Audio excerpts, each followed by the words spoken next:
The Toyota RAV4 was the world's first compact SUV when it arrived in 1994, and this is the all-new 4th generation model. Now, if I hadn't pointed it out to you, you probably wouldn't know that because it looks nothing like its predecessor, does it? Gone is the boxy design, and in its place is that more sleek, angular design language that we've already seen on the Toyota Yaris and the Auris.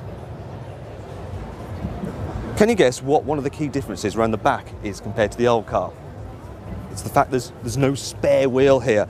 Now that means that the back end is more aerodynamic for improved efficiency. It also means that you no longer have to have a tailgate which opens outwards.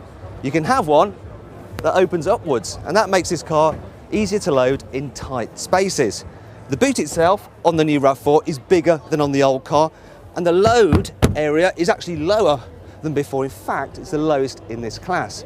And if you've ever loaded a car and you've had the problem, where the heck do I put the parcel shelf once the boot's full of stuff? Well, Toyota has the answer. Look, if you look under here, you can see that it's stored there. It's a good idea.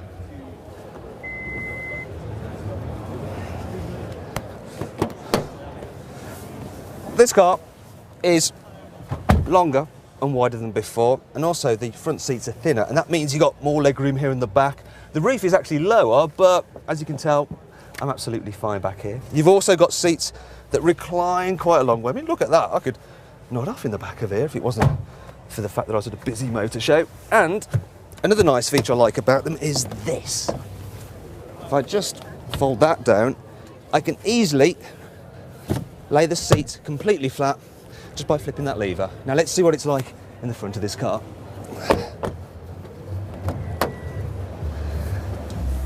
Now Toyota have tried to make this new RAV4 feel more sporty than the old car, and so they've actually lowered the driving position. But in my point of view, that's not entirely a good idea, because part of the appeal of the old car was the fact that you sat up nice and high and looked down on the other traffic. This one, it feels more like a normal car.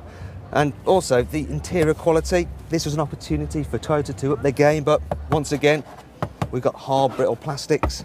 And then there's the design of the dash. Now, I'm not particularly keen on it myself, but I'll let you have a look at it now to make your own mind up. The new RAV4 isn't supposed to only look more sporty, it's supposed to be more sporty to drive as well. Now Toyota have given it a stiffer body, it's got lowered suspension, it's also got retuned electric power steering. You'll be able to get it as a 2-wheel drive version or a 4-wheel drive version, and that model can actually send 50% of the engine's torque to the back wheels. Now the engines that you'll be able to get from launch, one is a 2-litre diesel, and that's going to be capable of emitting under 130 grams per kilometre of carbon dioxide. Now to be fair, the greenest Mazda CX-5 emits under 120 grams per kilometre of carbon dioxide. The new RAV4 will go on sale in the UK early next year, priced from around £21,000. It will come as standard with 8 airbags, and you'll be able to get stuff like lane departure warning and blind spot warning. Now, seeing as we're at the LA show, I'll leave you with a little American Toyota-based fact. Since the RAV4 went on sale here in 1994, they have sold 1.7 million vehicles, and of those, 80% are still on the roads today, which means the RAV4 is not only very reliable, but owners don't tend to crash them either.